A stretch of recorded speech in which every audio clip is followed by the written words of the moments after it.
Good morning, guys.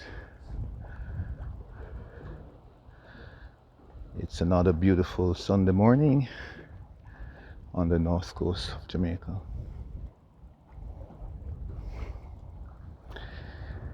And in spite of my obvious challenge with footing cast, just had to get away from Kingston. The drudgery, working 6 days a week. And this is our Sabbath day of rest and time to reflect on God's wonderful mercies and privileges that He has afforded us, undeservedly, I might add. Now this week vlog, I'd like to talk about muscle memory and pretty much draw a parallel between Christianity and muscle memory as it relates to the physical body. Now, after about a 3 years, or possibly 4 years hiatus from playing tennis, lawn tennis that is,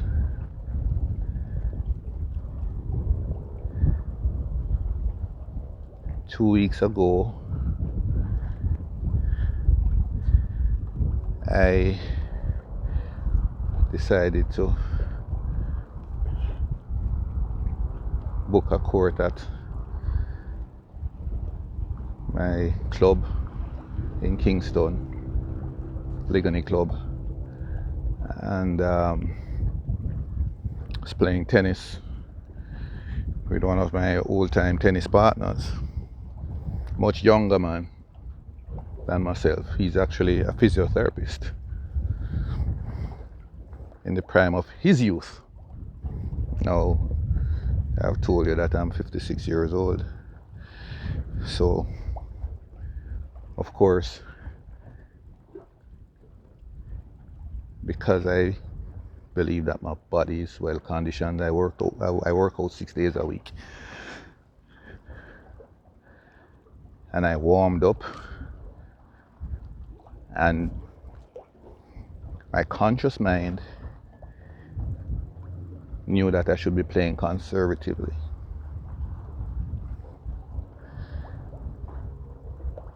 But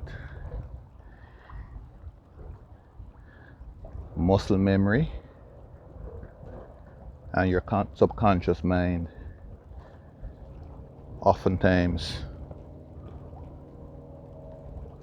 predominates, and before you know it,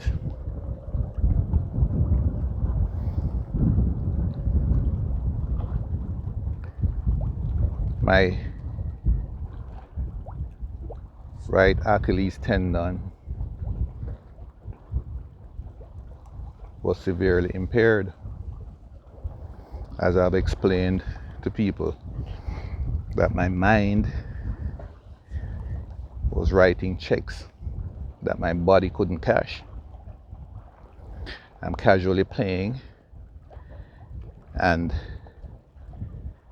attempting shot came over the net, and of course instinctively, subconsciously, the mind remembers the glory days when I'll be able to rush to the right and make that signature shot down the right court. As I attempted to do that, I felt as though someone threw a tennis racket and hit me in my calf, and I was on the ground. And we subsequently found out that my right Achilles tendon, not totally severed, was ruptured.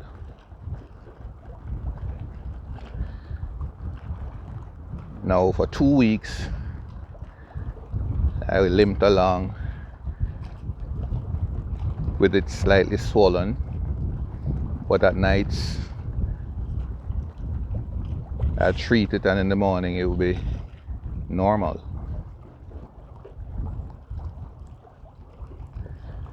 But I guess good sense prevailed, and I went to not only one specialist but two specialists.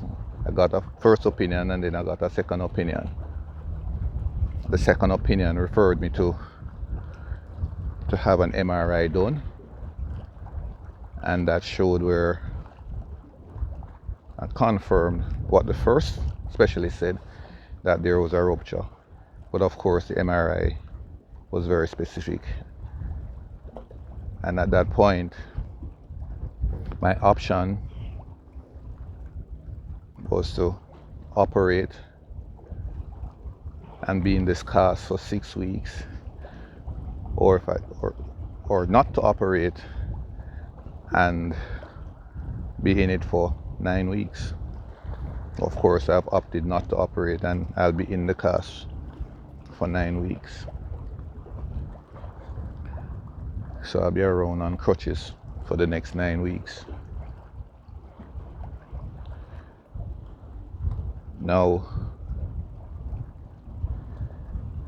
the good Lord has given me a beautiful mind, and as I reflected on all of what has happened,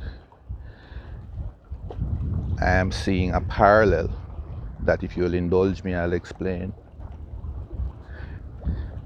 between what has happened to my physical body and what happens to us as Christians.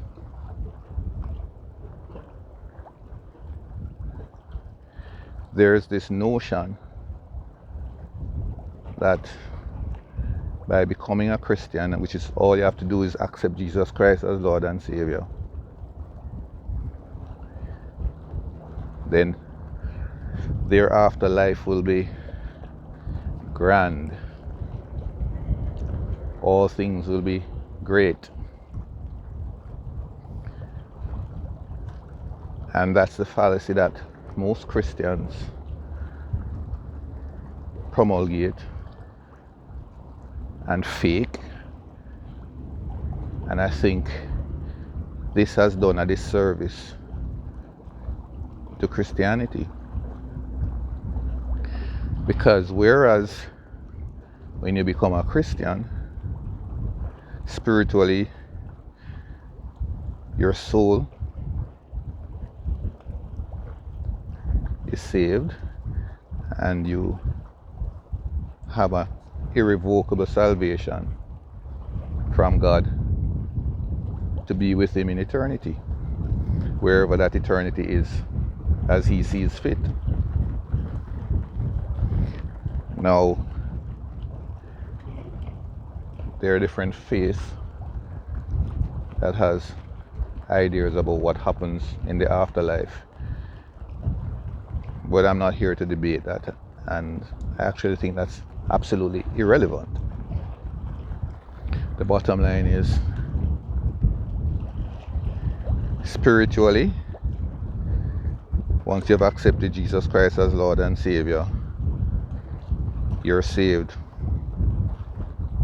You will not spend eternity with Satan in hell.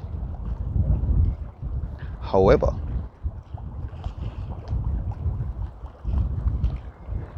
the simple act of uttering words and accepting Jesus Christ will not change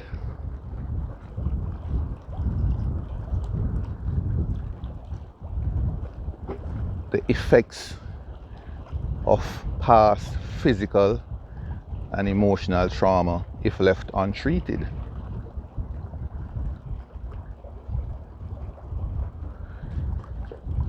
And this is why you have Christians being confused about Christianity equally as non-believers are, because there's this notion that you become a Christian and then you're this perfect person, and by perfect meaning you'll do no wrong, or the things you've done in the past you'll never do again, or when you do them you need to hide and pretend that you're not doing them, and all of this stuff that you do that is non-biblical, non-scriptural, and absolutely ungodly, because being saved means no such thing. Being saved means you're spiritually assured to be in the presence of God in the afterlife. However, your fortunes on earth, as the good book, the Holy Bible, tells you, every man shall reap what they sow. So whilst we're here on earth, much of our outcome will be consistent with that Bible passage, because that's God's word, and God's word is true. Now, to the extent that before you got saved, you're indulging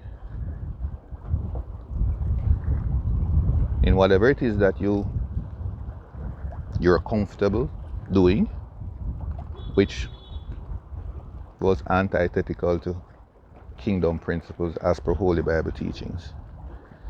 All of these things would have impacted us emotionally, and becoming a Christian will only help us to get over those traumas, insofar as we subscribe to the kingdom principles as per Holy Bible teachings, seek healing, and some of us need to help, spiritual help, and non-spiritual, because a lot of it is psychological damage, because psychological trauma is real. And when the Bible says that we're all born in sin and iniquity, there are no exceptions. In a perfect world where there's a perfect family, what would happen is that you'll have a kingdom man whom from as early as childhood would have subscribed to kingdom principles as per Holy Bible teachings, and he would understand that fornication would have been off the table.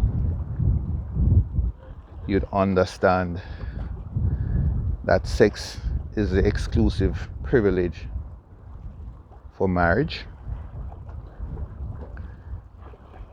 and he'd also understand that a husband is to love his wife like Christ loved the church. Similarly, in that perfect family, you'd have a wife who was a kingdom woman, who abstained from sexual immoralities, etc. And she will understand that her foremost calling is to be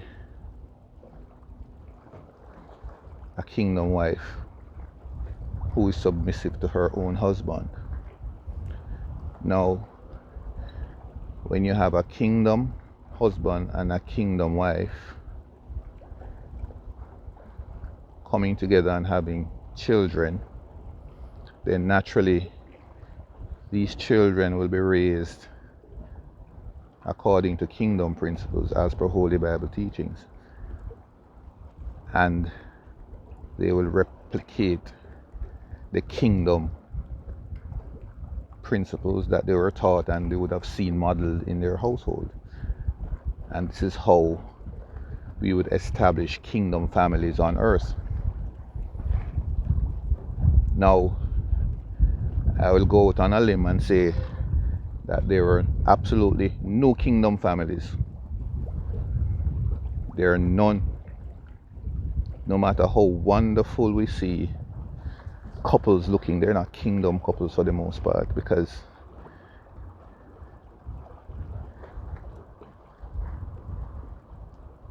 we didn't start out as kingdom men and kingdom women.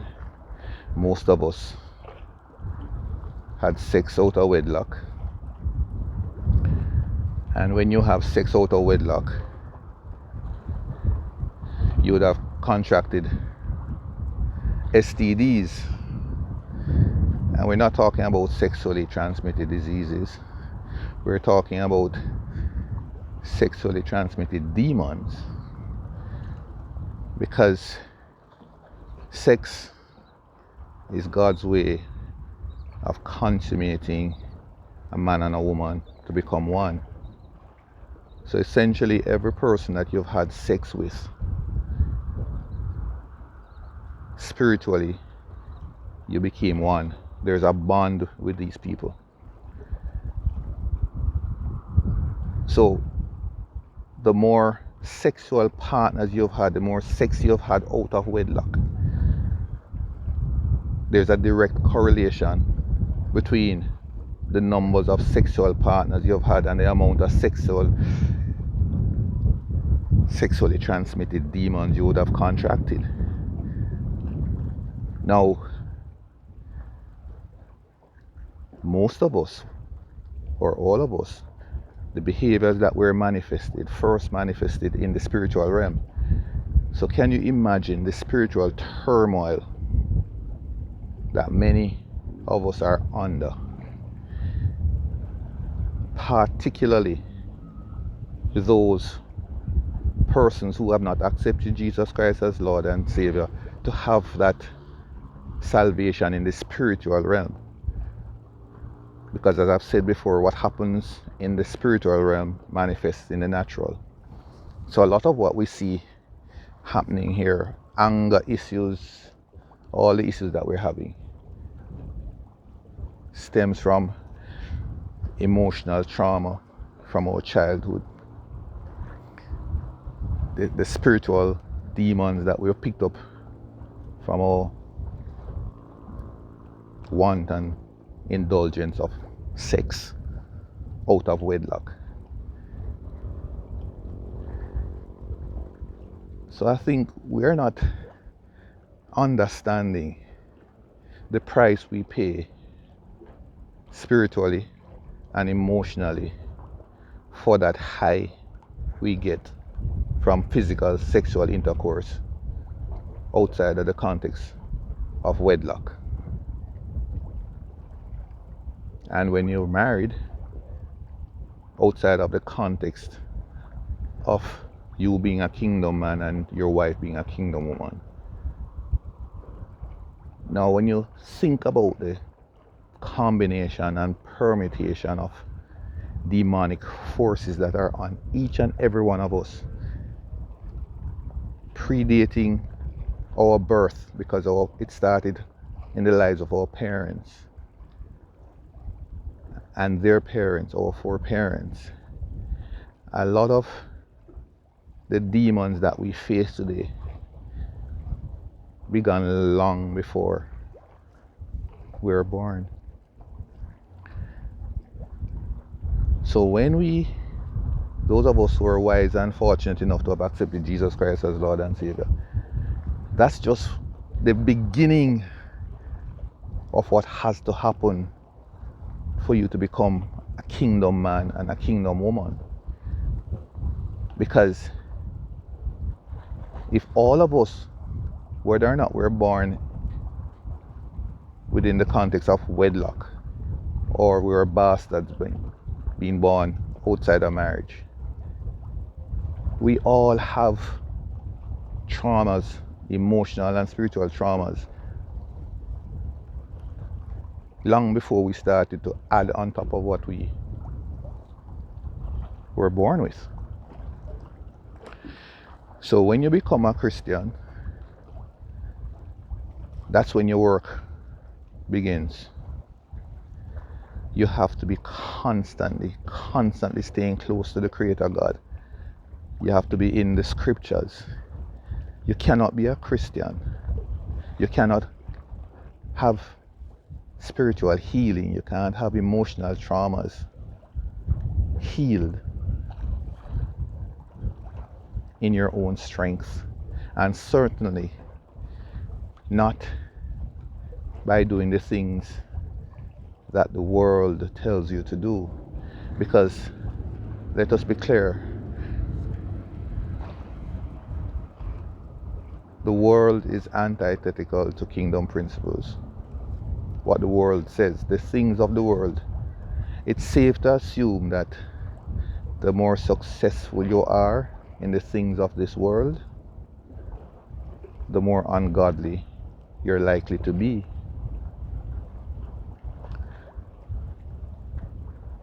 That's a sad truth. Now, the world hated Jesus Christ. So when you accept Jesus Christ as Lord and Savior, you must now understand that the world will hate you. So whenever you're a Christian and you're seeking validation and affirmation from the world, then you can't have it both ways, because the world is anti-Christ. And I care not what anyone wants to say. That's my belief, and I think it's substantiated by the Holy Bible. So I'm not going to debate that with any atheist or non-believer in Christ, because I know that the day of reckoning will come when they're going to be so sorry that they missed the opportunity to listen to people like me, particularly people like me who have been the way that they are, and I've distinguished myself in ways that many are trying to do now and failing miserably. So how ironic is that you haven't accepted Jesus Christ as Lord and Savior, and you're still not even accomplishing worldly ambitions. So you're literally nowhere. You're illiterate, ignorant, stupid, and poor, and have not accepted Jesus Christ as Lord and Savior. Now, isn't that a joke? Because let us understand, if you have all of this world's material existential accomplishment and you don't have Jesus Christ as Lord and Savior, then you're having a pitiful experience. Because rest assured, spiritual demons, emotional traumas, it's not a respect of person, and it is an equal opportunity offender. Everybody you see walking around have issues. Everybody, including those of us who have accepted Jesus Christ as Lord and Savior. So let's go back to the parallel that I wanted to draw with my accident. Now, what the specialists have said to me about my ruptured Achilles tendon is that because I've been an athlete all my life, so I've been from high school, I would run the 100 meter, 200 meter, I did a long jump, high jump, triple jump, I ran cross country, I played tennis. In my adult life, I'm an avid snowboarder, I'm a cyclist, I'm what you'd call the consummate athlete, and I've been like this all my life. Even today, with my ruptured Achilles heel, I still work out 6 days a week, even with the bandage on. So what the specialist is saying is that the MRI revealed that the tendons, the fibers had broken down long before I started playing tennis. So literally, I was walking around and just an accident waiting to happen. And he explained, this is why you have many professional athletes. They've played their sports and never had an injury until they've retired. Why? Because the fibers in these tendons are broken down, and all it takes is a simple slip and fall for it to rupture. So the moral of the story is, once you've gotten to a certain age, particularly when you're an athlete, there are some things you have to be very mindful of how you do it, because you're just an accident waiting to happen. And like I said to you, because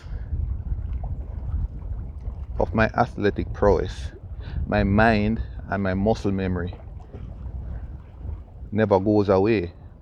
So as soon as I step on the court, my mind immediately gets in gear and it's preparing the body to do all the things that I would do normally. However, the body just cannot cope. So when the mind says, run and make that invincible shot, yes, the mind remembers how the body, how the arm would swing. But somehow, my tendons never got the memo. It's the same thing when you accept Jesus Christ as Lord and Savior and you become a Christian.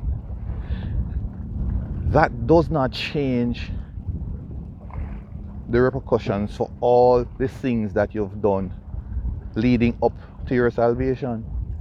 It will not change the trauma that you experience growing up in your household with your parents.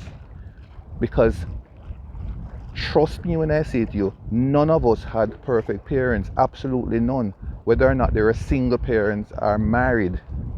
And seemingly, I'd suggest to you that the evidence, the empirical evidence will bear this out to be true, that children who were born in household with both parents, who were not kingdom parents,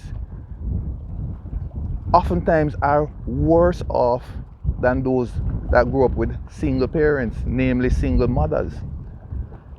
Because I can tell you that growing up with my single divorced mother, I did not have the traumas of my mother doted on me. I could do no wrong. I learned principles that I live by today, where I don't lie. My mother instilled in me that all I needed to do to get off from whatever it is that I've done is just to be truthful to her. So I was raised to be a truth teller, a quality that I realize that doesn't make me popular in the world today, unless people need favors from me, because that's the only time people want truth and people who have integrity and discipline and will do what they say they'll do. But when they want friendship and casual relationships, they don't want truth. They want people who make them comfortable living in their lives. So this notion of having two parents in the household and stigmatizing and demonizing the single mother. Yes, a lot of what is said about it, it is true, but it's equally true of marriages that are not kingdom marriages. So at the end of the day, everyone has to understand that the only way for you to have spiritual salvation, only way, is not your good deeds, not your academic credentials, not any credentials you have in this world. It's just the simple act of accepting Jesus Christ as the Lord and Savior, and that gives you an irrevocable salvation in the spiritual realm, so you can be with the Lord God. However, whilst we live here, the only thing that will improve your quality of life is when you understand how wretched you are, even as a Christian, and you seek spiritual healing. Because as I said to you before, what happens in the natural must first happen in the spiritual. So if you're not healed spiritually, then you're going to be wretched in the natural. Although I tell you I'm a Christian, just as instinctively when I was playing the tennis and I attempted to make that shot subconsciously and tore my tendon, it's the same way that as a Christian, if you approach me a particular way, my response to you will be instinctive, what I would normally do.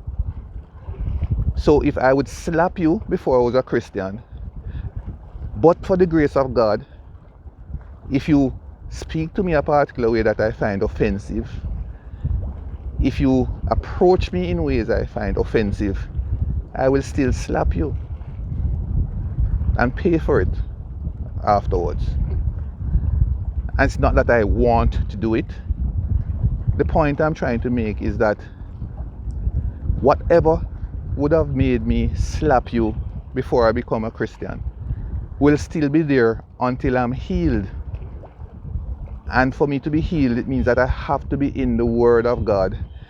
The Holy Spirit has to be with me to prevent me from doing the things that I would normally do, to prevent me from responding in the old traumatic ways that I would. It takes discipline to heal. In the same way that it's going to take discipline for me to heal my Achilles tendon, it's the same thing. Once you become a Christian, you have to be in the Word of God to heal. It takes discipline. You have to be in therapy. Holy Bible therapy, natural therapy, because a lot of what has happened to us that we've tucked away in our subconscious minds is resulting in us showing up in our relationships less than, because there's absolutely no way that if you have unhealed emotional and spiritual traumas in your life, you can be your best self. And it is a mistake to think that because we have all of this education and we have made some money and we have this status, we're all damaged. And it's nothing to be ashamed of. When you're sleeping around, it's because you're damaged. There's absolutely nobody who's spiritually healed that will get satisfaction sleeping around, having sex with all manner of people and thinking that's okay.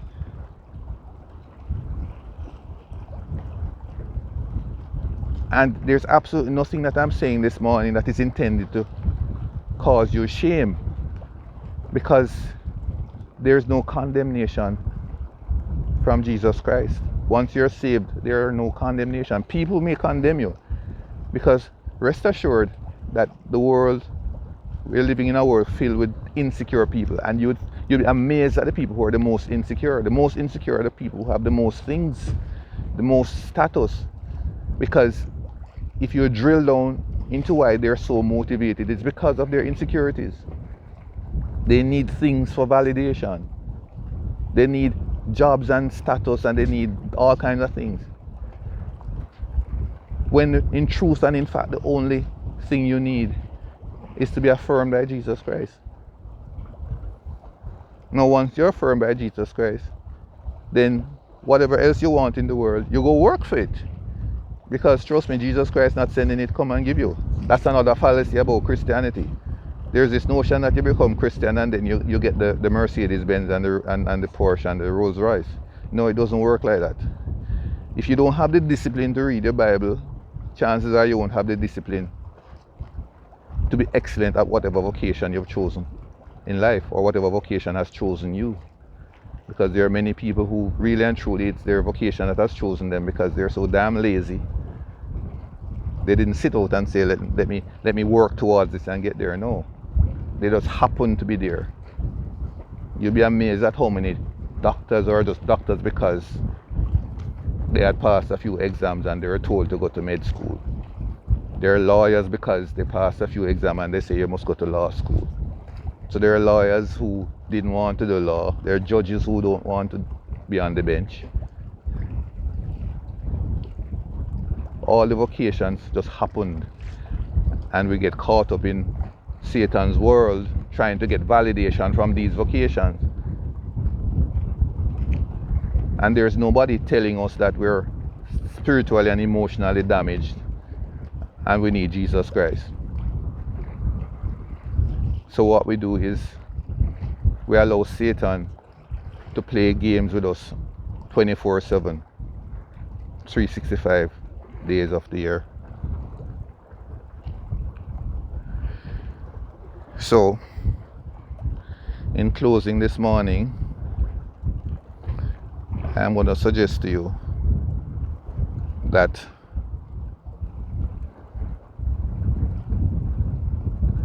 whether or not you believe in Jesus Christ, you're emotionally damaged because you were not raised in a household that's a kingdom household with a kingdom mother and a kingdom father. And once you were not raised in such a household, you are emotionally and spiritually damaged. And I'll say that to you categorically, emphatically, and without apology. So, emotional healing requires discipline and requires therapy. The more you delve into the Word of God as a Christian, that's what I am doing. And I'm being led by the Word of God. And I'm being led by spiritual leaders who are preaching from the Word of God. And I recognize I'll never be a perfect man, but I'm a progressing man. Every day I'm getting better and better spiritually. And I'm healing from my emotional traumas daily. And depending on what time of the day you catch me, you'll never know what side of me you'll get. But at the end of the day, I know better. I know what my true north is, and my true north is kingdom principles as per Holy Bible teachings, Jesus Christ as Lord and Savior. And on that note, which is a good note to end, I'll just invite you all to just, in the quiet and still of where you are right now, just accept Jesus Christ as Lord and Savior. Tell Him that you want Him to save you, and He will. You don't need any special words. Just make that commitment and quietly start reading the Holy Bible by yourself. And you'll find that as you do that, you'll be drawn to other people who are like-minded. The Holy Spirit will lead you to where you need to be. You don't need to go to a special church. Every Sunday I'm sitting here, I'm in church. I was christened Catholic, confirmed Anglican.